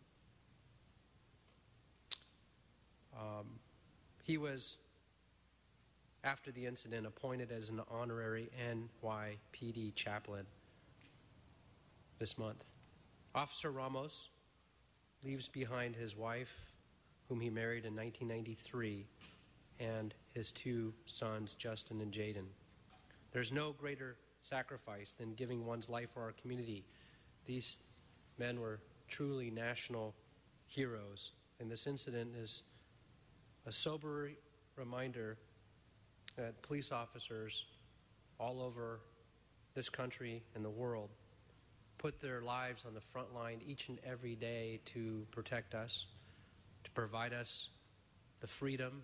They answer the call of duty to protect our communities. They are the foundation of our society and of our values. And the thin blue line got a little thinner that day. Our thoughts and prayers are with the New York Police Department and their families. Thank you. Thank you. Mr. Bonnet. Thank you, Mr. President. Colleagues, over the holidays, there's a number of folks I'd like to adjourn in memory of, but I'm just going to do one today. She was a very, very special woman. I think a lot of us really romanticize the places where we grew up, and I really romanticized the neighborhood I grew up in, and part of the reason was because of this wonderful woman, Dolores Farragut. Her real name was Mary, but she went by Dolores. She was born in 1929 and passed away on December 14th, just a few months after her husband, Bucko, who I adjourned in memory of earlier last year. She was the mother to 9 children. She was, for most of her life, a telephone operator, and her career, as her husband Tommy, a columnist for the Boston Globe, wrote, spanned an era of that started with party lines when the switchboard operators would route calls by plugging them into the switchboard to the dawn of the telecommunications digital age.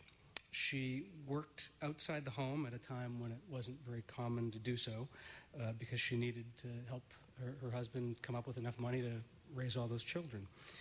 In addition to her work at the telephone company, she was a den mother, a religious education teacher, a livery driver, a babysitter, a cook, and a housekeeper. She was an incredible force and matriarch to our entire neighborhood. She was incredibly devout Catholic, but also had a very salty mouth. She was incredibly strict, and when you did something wrong, you didn't have to be her kid to be told so. But she was remarkably warm and always approached you with love. I remember 2 things about her in particular. Whenever there was a thunderstorm, she would run around the house and find all the kids and sprinkle us all with holy water.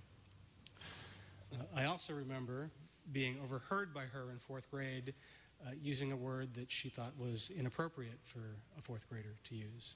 And I was summoned into her bedroom in front of 15 or so neighborhood kids, and literally no one thought I was going to get out alive. I did, well chastised and well educated. She was very strict, but she ended it with a hug. The Farraghers had a very, very tiny home, and it was filled with all those children and all of their friends, cousins who would come and stay for months at a time, and all sorts of friends and neighbors, and filled with lots and lots of love. Her husband, Bucko, Jim, passed away last year.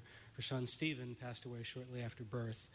She leaves 8 kids, Mary Pat, who used to be my teacher, Ellen, who used to be my babysitter, Carol and Joyce, who were classmates, and 4 boys, Jimmy and Tommy, who writes for the Boston Globe, Joe and David, whom I grew up with. She also leaves 18 grandkids and 2 great-grandkids, and just a lot of wonderful memories. A wonderful woman. May she rest in peace and walk forever in the sunlight of the Spirit. Thank you. Thank you. So I'm still looking to Mr. Buscaino.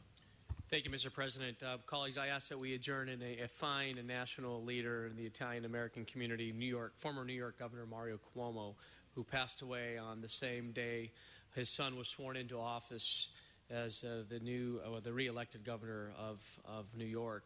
Former Governor Cuomo passed away on New Year's Day. He had the privilege Mario Cuomo had the privilege of that same office for 3 terms that his son's serving today.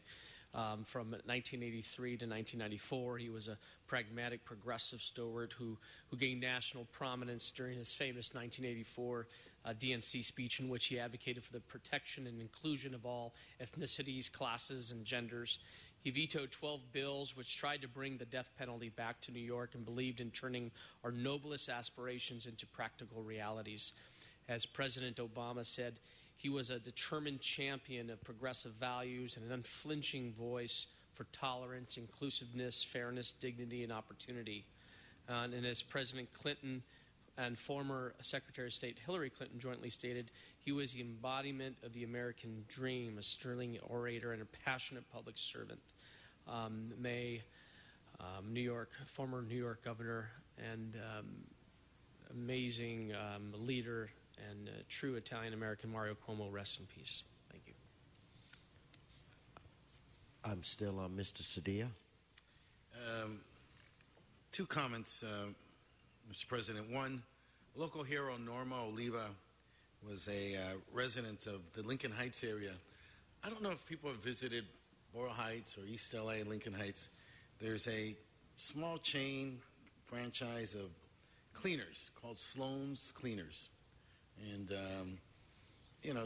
if you grow up in any of those communities, when you need your clothes clean, that's where you go. And so she was the owner of one of them. She came to this country in 1949, and she's a local hero right there on Citro and North Broadway.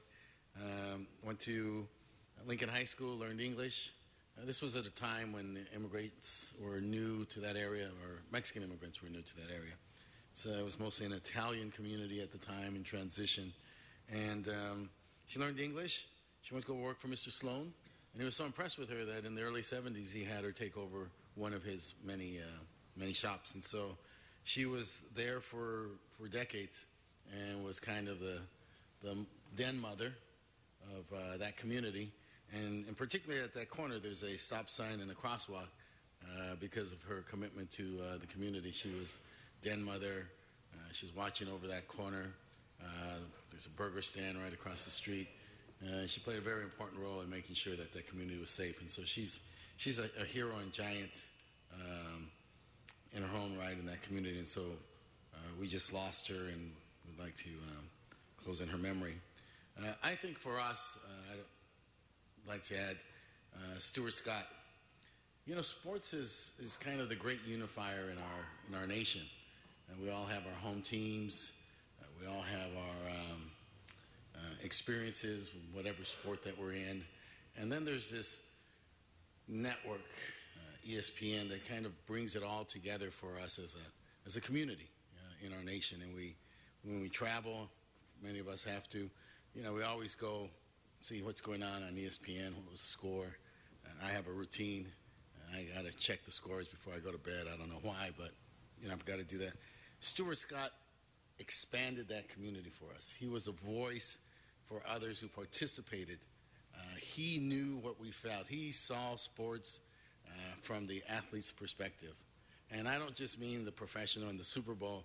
I mean the person and the kid playing in the playground, on a basketball gym, running track by themselves.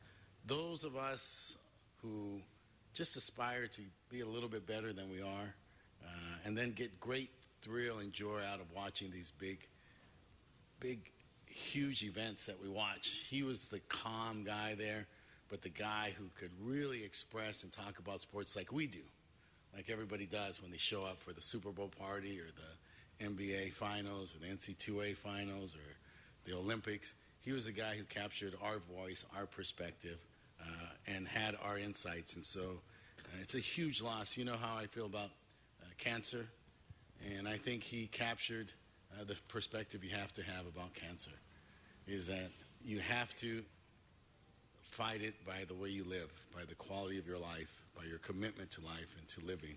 He said that in his final speech at the ESPYs, and I think it's a great loss for the nation, as the president has indicated, and I think this city should also close in his honor. Thank you. Very appropriate. I was going to say something on his behalf myself, and I could not have been as more articulate as you. Now I look to my right side, Mr. Koretz. Thank you, Mr. President. In December, we had a couple of very hard-hitting deaths in CD5 and in the Jewish community. So we lost two of the world's most notable rabbis, Rabbi Harold Schulweis and Rabbi Leonard Bierman, the founding rabbi of Leobeck Temple. In the interest of time, I'll ask that we adjourn in Rabbi Schulweis's memory today. He passed away on December 18th at the age of 89, and I'm thankful to have had the honor and privilege of partnering with him and an organization that he created, Jewish World Watch, which is the largest grassroots anti-genocide organization in the world.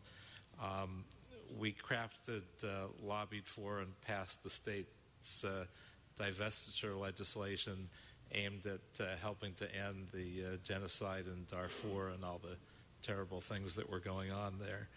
Rabbi Schulweis sought to save lives, but also to help heal the world. And he often said, "Do not stand idly by," which has become a slogan that's used in a number of situations.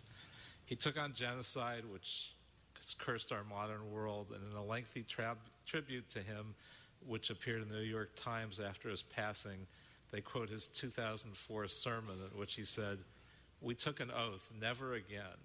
Was this vow to protect only Jews from the curse of genocide? God forbid that our children and grandchildren ask of us, where was the synagogue during Rwanda when genocide took place and 800,000 people were slaughtered in 100 days? And he gave a number of sermons like that, always encouraged action and helped to lead and create movements. He never catered to people's complacency or comfort zones, and indeed the book he authored in 2004 was entitled Conscience, the Duty to Obey and the Duty to Disobey. He was born in the Bronx in 1925. He was raised among Yiddish poets, artists, and radicals, none of whom were particularly attached to organized religion. So he became religious by accident. At the age of 12, he had never been to a synagogue, and he happened to pass one on Rosh Hashanah and heard some wonderful music coming out of it, and so entered out of interest. That led him to, the experience that day led him to study the Talmud with his Hasidic grandfather. In 1945, he graduated from Yeshiva College and was ordained at the Jewish Theological Seminary. He got his master's degree in philosophy from NYU and a doctorate in theology from the Christian Seminary, the Pacific School of Religion. He was a great thinker and a dynamic activist. He helped to bring a new era of vibrancy to Valley Beth Shalom, partly due to his remarkable sermons and the music and the dancing that went on. And he launched or was involved in a number of movements and actions. In 1999, he helped launch a new Catholic-Jewish conversation. He was always a leader in calling for inclusion, whether it be in encompassing the LGBT community, respecting and welcoming intermarried families, embracing people with special needs, or finding anyone with a spiritual search. In 1985, he created Mazon, an organization that represented the Jewish response to hunger. In the following year, he founded the Jewish Foundation for the Righteous, which helps individuals in 20 countries around the world who were the non-Jews who during the Holocaust had risked their lives to save Jews. And in 2004, along with Janice Kaminer-Resnick, he founded Jewish World Watch, which we have honored in council here in recognition of its life-saving efforts to end genocide. He also influenced modern Judaism by inspiring a new model of lay clergy leadership, emphasizing fellowship and teaching others to become para-rabbis empowered to visit the sick, help the needy, and provide guidance. In one recent testimonial, it was said that near the brink of his death, the rabbi was asked whether he had led a good life, and that he answered, "A rabbi who has brought people together, people who were divergent in their views and practices, people who ordinarily would not have connected, people who were estranged or simply irrelevant to one another, I would say that such a rabbi has lived a good life." This remarkable rabbi who did live a good life is survived by his wife, Malka, whom he married 64 years ago, as well as by children Seth Schulweiss of West LA, Ethan Schulweiss in Israel, Elisa Reich of Los Angeles, and 11 grandchildren. And he will be sorely missed and very well remembered. Thank you. Mr. Krikorian? Thank you, Mr. President, and thank you, Mr. Kretz, for that beautiful tribute to Rabbi Schulweiss. Rabbi Schulweiss was obviously a great leader of the Jewish community. He was one of the great thought leaders and spiritual leaders of our nation.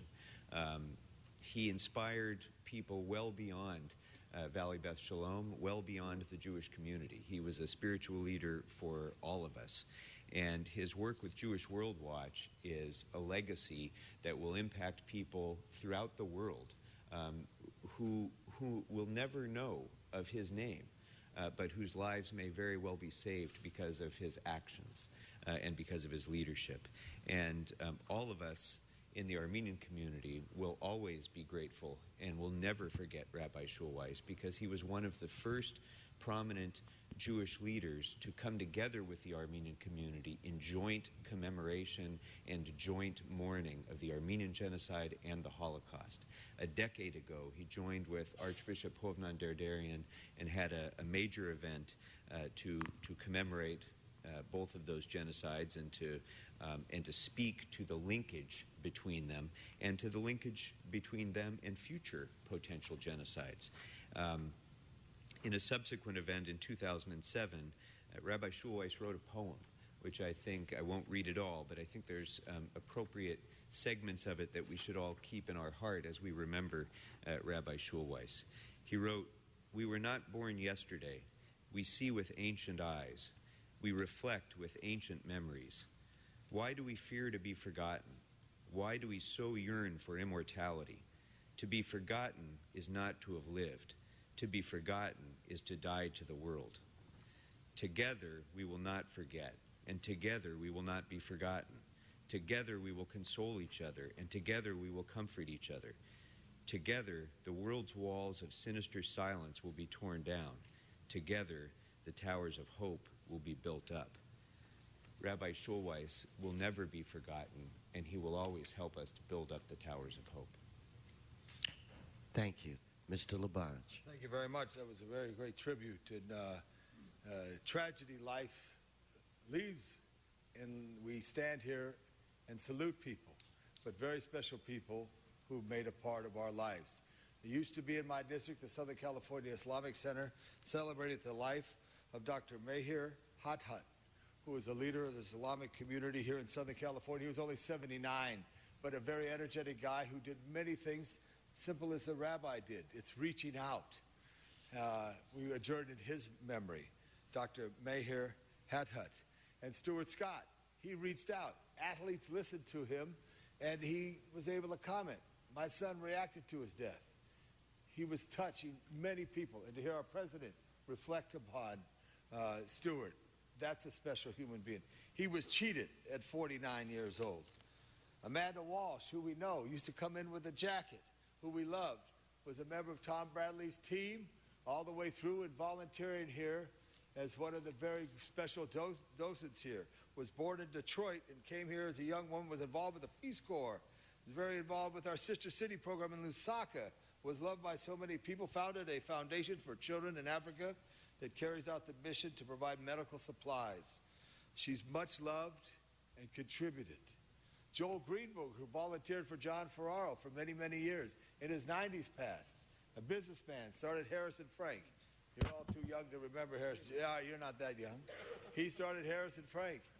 But he was a great guy, just came in and contributed and wanted to find out what's right and helping people in Los Angeles. God bless Joel Greenberg.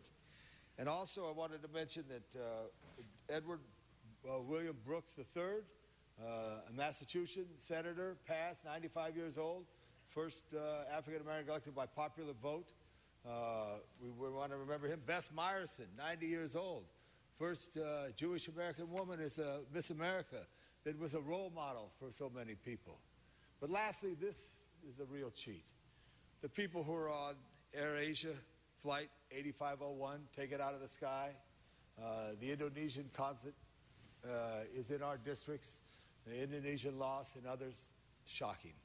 But the Los Angeles City Council stands this day on the first meeting of the year to reflect on someone. I love your tale of your neighbor with 9 kids and how mothers work it out. The police officers today in our great tragedy in France. We stand here today to remember those who went before us. So this is a special part of our duty, and I thank all of you colleagues for your service to Los Angeles, and we remember those who went before us. Thank you, Mr. President. Thank you, Mr. Labange. I'm still looking to Mr. O'Farrell, or is it Ms.? Yeah. Okay. Oh, thank you, colleagues. I ask that we adjourn in the memory of one of the greatest screen actresses known, and that was the passing of Louise Reiner. She was just shy of her 105th birthday. She passed away in London on December 30th.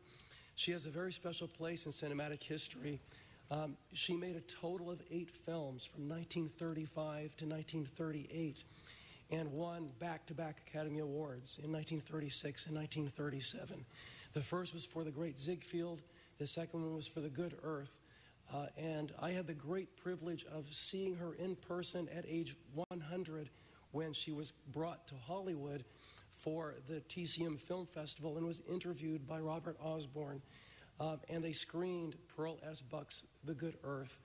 And if you haven't seen it, I'm sure that they'll show it on TCM again very soon, but it is really a revelation. She then had difficulties with Louis B. Mayer of MGM, and left Hollywood in 1938 and never made another film in the old studio system. Married playwright Clifford Odets for a time. That didn't work out, but she did eventually find happiness in London, where she married and had a child and spent the rest of her life. So I ask that we remember the luminaries that have made so much difference in all of our lives, and Louise Reiner is one of the shining examples in Hollywood history, and I ask that we adjourn in her memory. And The Good Earth is phenomenal. Yeah. Phenomenal movie. Any more adjourning motions to my right? Seeing none, this meeting is adjourned.